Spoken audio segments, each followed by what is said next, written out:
अस्सलाम वालेकुम नाज़रीन, वेलकम टू माय चैनल। वो कौन सा जानवर है जिसकी उंगलियों पर नाखून नहीं होते?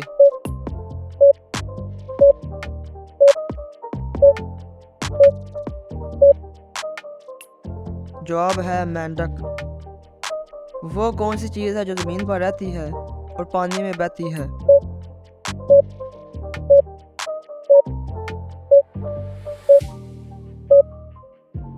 जवाब है साबन। वो कौन सी चीज़ है जो दो हों तो इस्तेमाल की जा सकती है, अगर एक हो तो नहीं?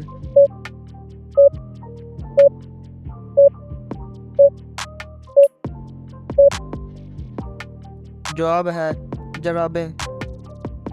वो कौन सी चीज़ है जो नाक पर बैठकर आपके कान पकड़ती है?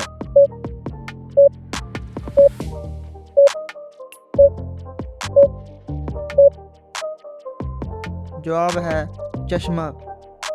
इन हरूफ को दुरुस्त करने से किस मुल्क का नाम बनता है?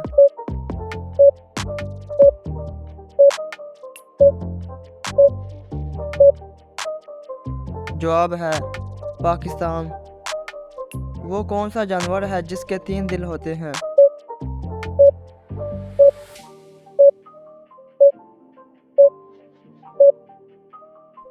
जवाब है पैसिफिक ऑक्टोपस मछली।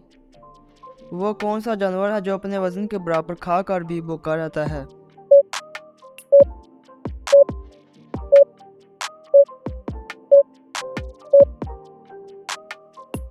जवाब है टिड्डी।